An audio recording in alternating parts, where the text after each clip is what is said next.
Hello everyone, and welcome back.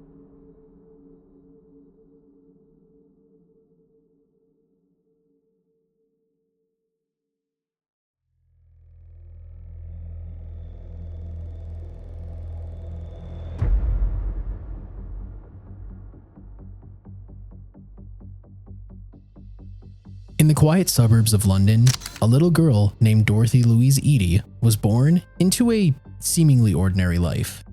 But from the moment she survived a near-fatal accident at the age of 3, her existence would take a path so extraordinary it defied all conventional understanding. The trauma of her fall seemed to awaken something within her, a strange, inexplicable connection to a distant past. As Dorothy grew, so too did her obsession with ancient Egypt, culminating in an unshakable belief that she had once lived as a priestess in the Temple of Seti I, a life she had no logical reason to recall. Her vivid dreams, strange behaviors, and uncanny knowledge of Egypt's ancient secrets would perplex and astonish all who encountered her. Throughout her life, she would be a figure of fascination, fear, and intrigue, a woman who lived between two worlds, claiming a past life that shaped every moment of her present.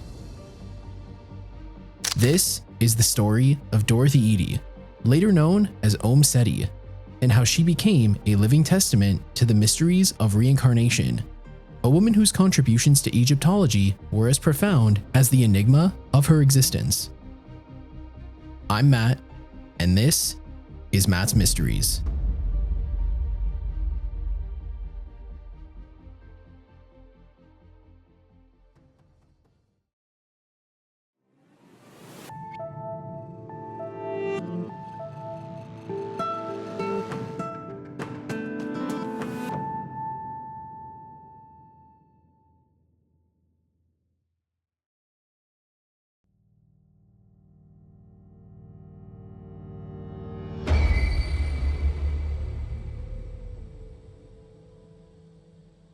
Dorothy Eady was born on January 16, 1904, in a modest household in London, England. Her parents, Reuben Ernest Eady and Carolyn Mary Eady, were middle-class Londoners living a relatively conventional life. Reuben worked as a master tailor, while Carolyn was a homemaker dedicated to raising Dorothy, their only child. The family resided in Blackheath, an area known for its tranquil environment, which provided a pleasant setting for Dorothy's early childhood. In 1907, tragedy befell the Eady family, with an event that altered the course of young Dorothy's life. Specifically, a fall down a flight of stairs would dramatically shape then 3-year-old Dorothy's future. She sustained serious injuries and was even declared dead by the attending physician.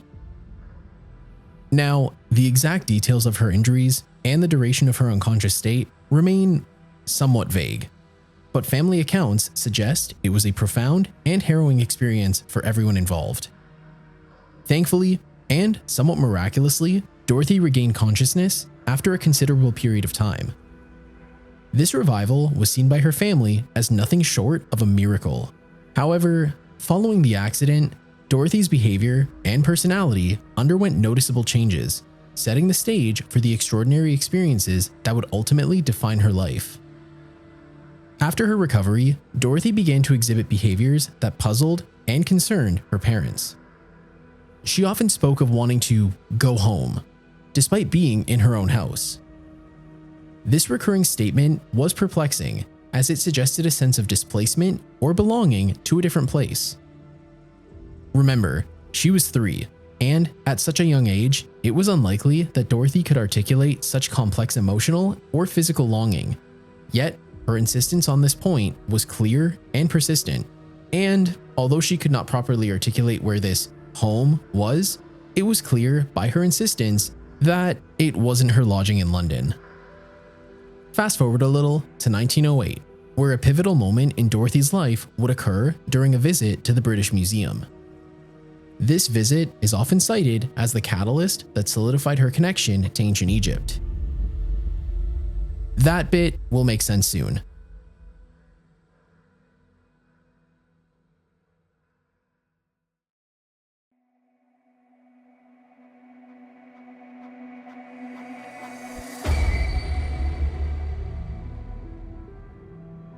When Dorothy was about 4 years old, her parents took her to the aforementioned museum, likely as a cultural and educational outing. I mean, who doesn't like museums? Anyway, when Dorothy entered the Egyptian galleries, her reaction was intense and pretty emotional. She rushed through the exhibits, touching the statues and artifacts as if she recognized them, with a profound sense of reverence and familiarity. Her parents were both astonished and a little embarrassed by her odd behavior, as it was highly unusual for a child her age to respond so strongly and specifically to these exhibits. To nobody's surprise, onlookers found the scene kinda weird, especially when Dorothy took a seat behind a preserved mummy and insisted that she be left there. When her mother tried to pick her up, Dorothy is quoted as saying, "Leave me here. These are my people." Following this visit, Dorothy's dreams became increasingly vivid, taking her to lush gardens and columns rife with limestone. She would wake in the middle of the night, tearful and distraught, insisting to her concerned parents that her true home was somewhere else, and that they needed to take her there. Despite their attempts to comfort her, their reassurances ultimately had no effect, and Dorothy's relentless dreams and emotional outbursts became a nightly occurrence. It was a few months after her visit to the British Museum where something striking happened. Dorothy came across a photograph of the Temple of Seti I, the pharaoh of the 19th dynasty in the New Kingdom period, as well as the father of Ramses II. It was said that she sat down in front of the photograph and refused to move. "There is my home," she cried, insisting that she had lived in that very temple. Then, after a brief pause, she questioned, "Where are the trees? Where are the gardens?" She went on to describe aspects of the temple and its surroundings in ways she could not have known through any contemporary sources, given her young age and limited exposure to such detailed knowledge. I mean, duh. According to the story, Dorothy became elated, even kissing the feet of the statues and declaring that she was amongst her people, much to her parents' discomfort. Despite her peculiar behavior, Dorothy eventually caught the attention of renowned Egyptologist E.A. Wallace Budge, who encouraged her to study hieroglyphics. As Dorothy grew older, her unusual behaviors and claims continued to set her apart from her peers. As if going through puberty wasn't enough of a struggle, Dorothy's quirks had her struggling to fit into the conventional life expected of a young girl from a pious Christian family in early 20th century England. She often compared Christianity with Egyptian paganism and was ultimately expelled from her all-girls school and was even forbidden from Sunday Mass after she mentioned how it reminded her of her old religion. Predictably, and somewhat understandably, this was not taken well by the priest of that church, and she was eventually told that she was no longer welcome in the congregation. But despite this, her obsession deepened, and at age 14, she began to describe her previous life, even claiming to have been the lover of Seti I, even describing nighttime visitations with his mummy. That's weird, and will make sense a little later, but it's still weird. Anyway, her parents were supportive, but increasingly worried about her mental well-being. They sought medical advice and consultations with various experts, hoping to find a rational explanation for Dorothy's peculiar experiences. Eventually, Dorothy was admitted to several sanatoriums by her family. Despite their efforts, none of these treatments had any lasting effect, and she clung to her beliefs despite their interventions. As I mentioned earlier, Dorothy's school years were fraught with difficulties. She struggled to focus on conventional subjects, as her thoughts were constantly consumed by memories and reflections of ancient Egypt. Her classmates, unable to grasp her unique interests and behavior, and because they're teenagers, frequently excluded her. This social isolation only deepened her sense of alienation and her yearning for a life she felt was more fitting. Throughout both her childhood and adolescence, Dorothy made several attempts to reconcile her vivid memories and experiences with the reality that she lived in. She began immersing herself in extensive reading about ancient Egypt, trying to make sense of her deep connection to the culture and the knowledge she seemed to possess. Although she lacked any formal education in Egyptology, she displayed an extraordinary understanding of Egyptian history, culture, and even language. Her self-guided studies offered her some comfort, as they helped her piece together fragments of what she believed to be her past life. However, this pursuit also intensified her sense of isolation, reinforcing the feeling that she did not belong in the present world. Dorothy often spoke of feeling as though she were trapped in the wrong place and the wrong time, a sentiment that would continue to define her throughout her life. Despite all this, Dorothy's parents remained supportive, but rather skeptical of her claims. They were practical people, rooted in the everyday realities of early 20th century England, and they found it difficult to fully embrace the idea of reincarnation or past life memories. Nevertheless, they did their best to provide her with a loving and stable environment, desperately hoping that she would eventually grow out of these strange behaviors. Basically, her parents wanted this to be nothing more than a stereotypical phase teenagers typically grow out of. Except, instead of dyeing their hair blue and cracking edgy jokes at school, Dorothy believed she was an ancient Egyptian living in the body of a 15-year-old British girl. Again, weird. Anyway, despite their skepticism, Dorothy's parents allowed her to pursue her interests in ancient Egypt. They facilitated her access to books and educational resources, hoping that her passion would translate into a productive academic pursuit. In short, they're good parents. However, Dorothy's connection to Egypt was not merely academic. It was deeply personal and very emotional, rooted in a profound sense of identity. Over time, Dorothy's early fascination with ancient Egypt grew into a deep belief that she had lived a past life as an Egyptian priestess. At the age of 15, she recounted the first vivid dream in which she met the mummy of Pharaoh Seti I. She claimed that this encounter awakened memories of her former life. As these memories continued to surface, they became increasingly detailed and very specific, forming a rich and compelling narrative of a life that felt more real than her current one. Dorothy began sharing these recollections with her family, friends, and eventually with Egyptologists and scholars, gradually revealing more and more about her past identity. Her account eventually filled 70 pages of cursive hieroglyphs, depicting the life of a young woman in ancient Egypt named Bentreshyt, meaning harp of joy.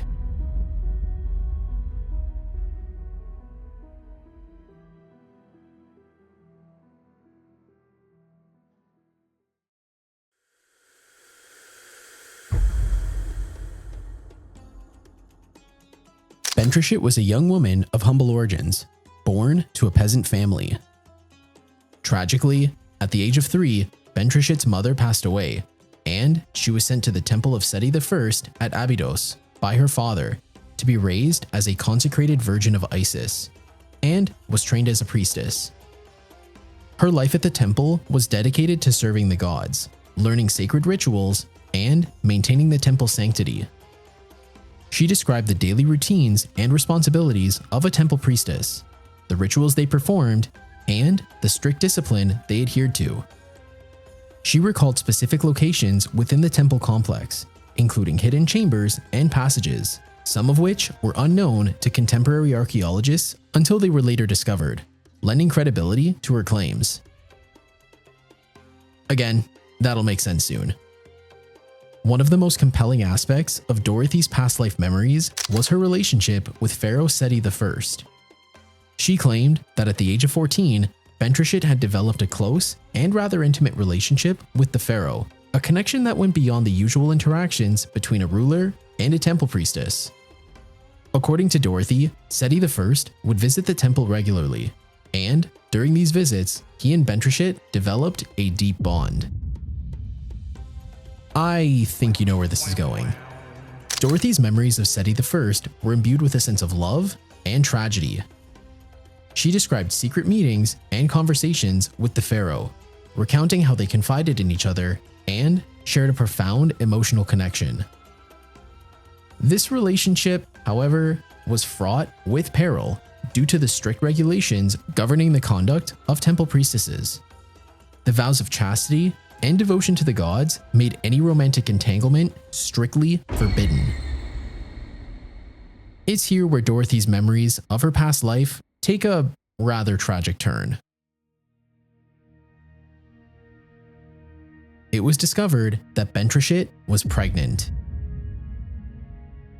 The realization of her condition filled her with fear and despair, as the consequences of bearing the pharaoh's child were severe. Temple priestesses were expected to remain chaste, and any violation of this vow was punishable by death. Bentreshyt's fear of disgrace and the repercussions of her forbidden love led her to a pretty desperate decision. According to Dorothy, Bentreshyt ultimately chose to end her own life in attempts to protect Seti I and herself from the inevitable punishment. This act of self-sacrifice, while incredibly tragic, was seen by Dorothy as an expression of the profound love and loyalty Bentreshyt felt for the pharaoh. This part of her past life memory was filled with sorrow and left an indelible mark on Dorothy's psyche.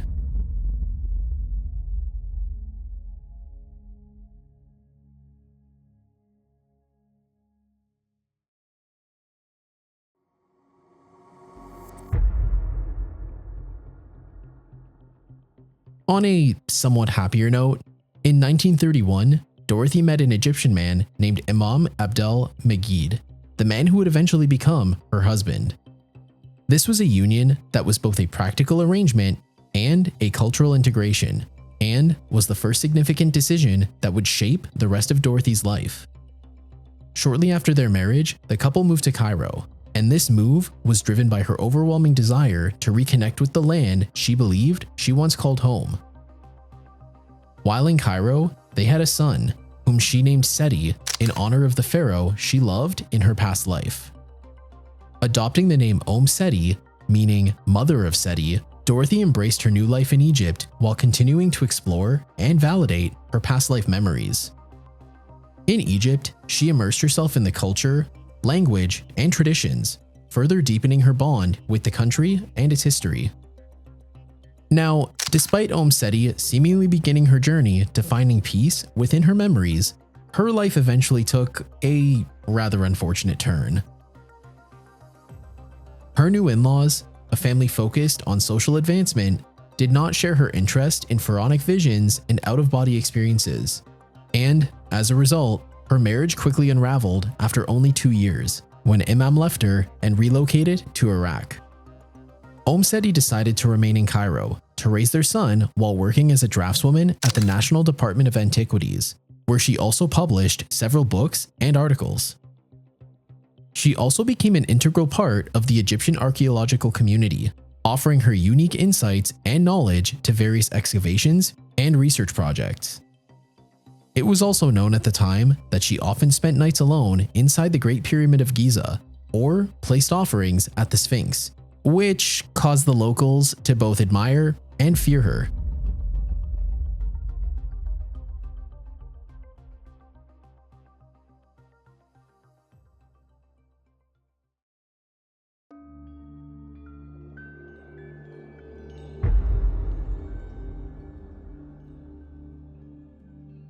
Fast forward a little, at the age of 52, Omm Sety received the opportunity of a lifetime.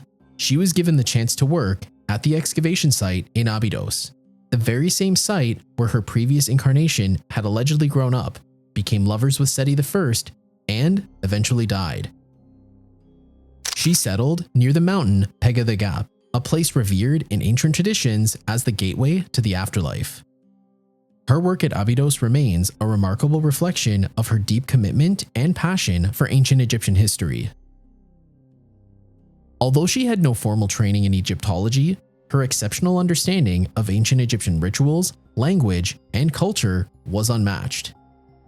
A particularly intriguing episode that lends credibility to Omm Sety's claims of reincarnation took place during her time in Abydos. There, she was put to the test by the chief inspector from Egypt's Antiquities Department, who questioned the accuracy of her insights. Omm Sety was asked to stand by a series of wall paintings in complete darkness and identify them based on her memories from her so-called past life. She gave her description, and when the paintings were later examined, her descriptions proved to be eerily accurate. What made this even more remarkable was that the locations of these paintings had not yet been made public, and the inspector was astonished by her uncanny precision. Such occurrences led some scholars to believe that her memories were indeed authentic, and many were left in awe and fear by her claims. In addition to scarily accurate descriptions of paintings in complete darkness, one of Omm Seti's most notable contributions was her role in the restoration and documentation of the Temple of Seti I at Abydos. She worked alongside prominent Egyptologists, often providing them with insights that led to significant discoveries. Her detailed recollections of the temple, including the whereabouts of inscriptions and hidden chambers, ultimately proved indispensable to the field. Get this, she even helped uncover a hidden garden that she believed was the site where she had first met Seti I. Excavations ultimately revealed that the garden was exactly as she described it from ancient times.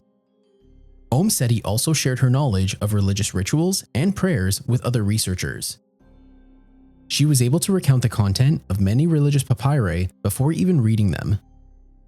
Her accounts of monuments, reliefs, and other artifacts from her past life were consistently verified by archaeological findings, further adding to the validity of her claims. Omm Sety spent the remainder of her life at Abydos, assisting both researchers and excavators, though she claimed her true reason for staying was the peace that the site brought her. She also believed that she was atoning for the sins that she had committed in her previous life as Bentreshyt. Despite her immense contributions to Egyptology, she remained a figure of fear and suspicion among the local population. She ultimately knew that neither Christian nor Muslim cemeteries would accept her, and she attempted to construct a makeshift tomb in her garden. Unfortunately, her request was denied when local health officials insisted on providing her with a proper burial. Eventually, a local Coptic cemetery offered her a burial plot somewhere in the desert, with the small caveat that they wouldn't use a grave marker, just a pile of stones. This unmarked grave, following her death at age 77 in 1981, marked a quiet and understated end to a life filled with both extraordinary achievements and deep social and religious isolation.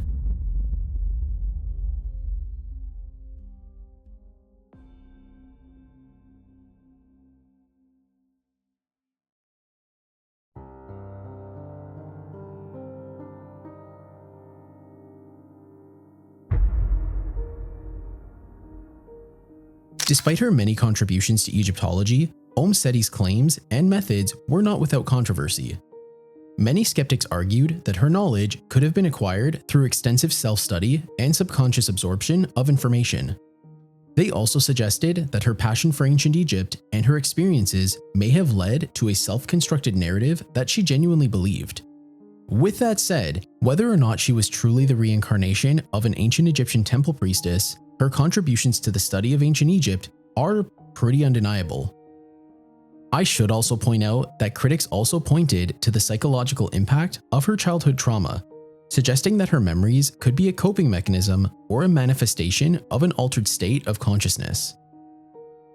From a scientific perspective, the idea of reincarnation remains unproven and fairly controversial, leading many to view Omm Seti's claims with skepticism and doubt. For Omm Sety herself, her memories and experiences were not just historical or psychological phenomena, but were deeply spiritual. She believed that her connection to ancient Egypt was a manifestation of a broader and much more mystical reality. Her life was a testament to the belief that the soul transcends both time and space, carrying memories and experiences across a multitude of different timelines. Beyond this, both her life and work have left a lasting legacy in both the field of Egyptology and the study of reincarnation. Her story continues to inspire documentaries, books, research, and this YouTube video, captivating those interested in the mysteries of the human mind and the ancient world. Whether viewed as a case of reincarnation or an extraordinary instance of historical knowledge and cultural immersion, her life invites us to explore the boundaries of both consciousness and identity. At the end of the day, Whether or not you believe in reincarnation, it goes without saying that Omm Seti's detailed accounts and contributions to the understanding of the Temple of Seti I have been invaluable, providing insights that have helped shape modern Egyptological research. Scholars and enthusiasts alike continue to study her writings and the accuracy of her descriptions, acknowledging her unique impact on the field.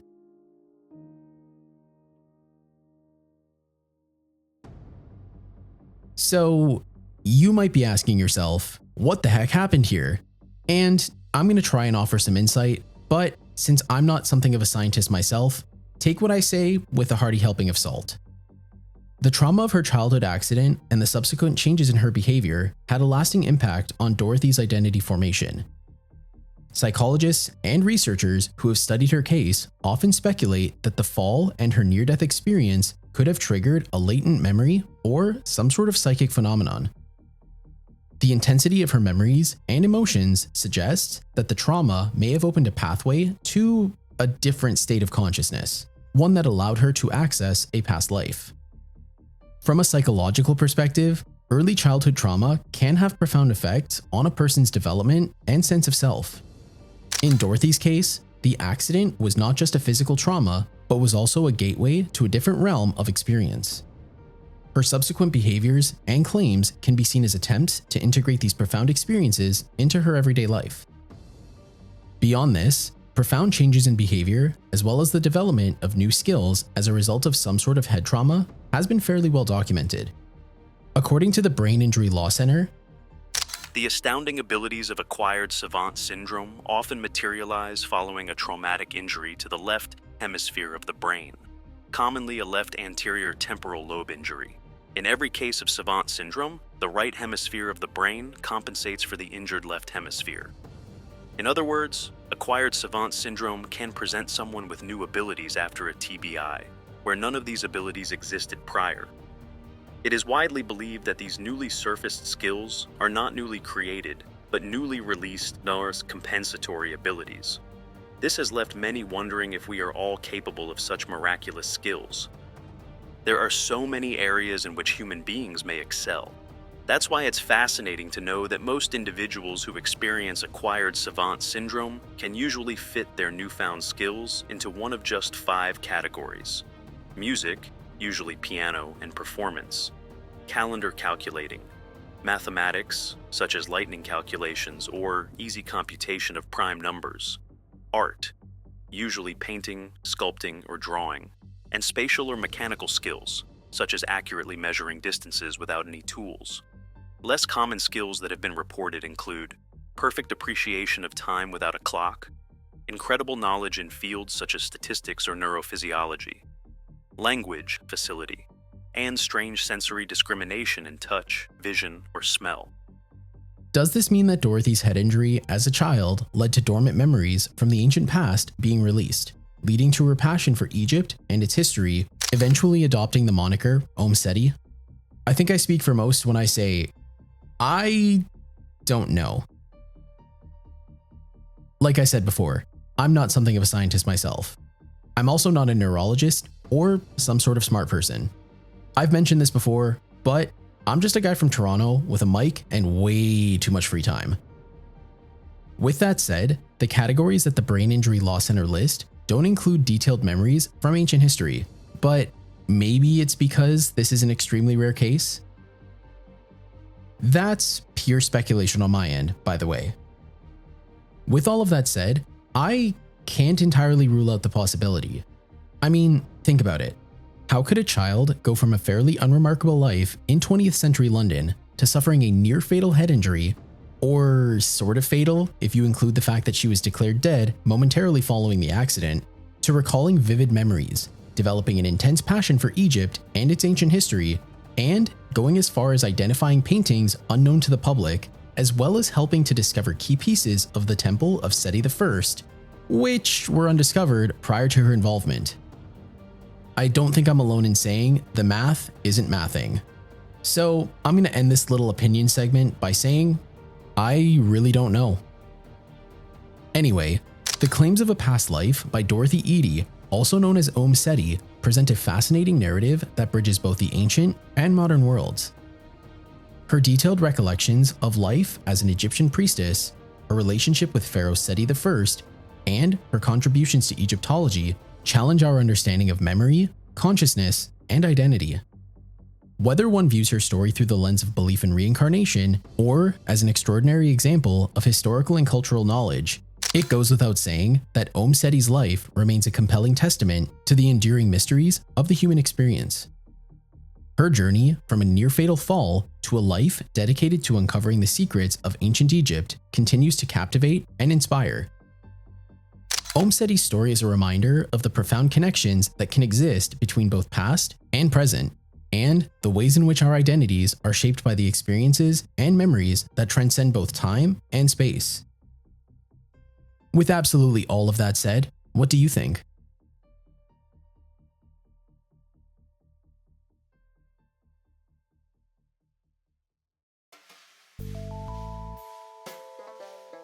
Thank you so much for tuning in to today's mystery.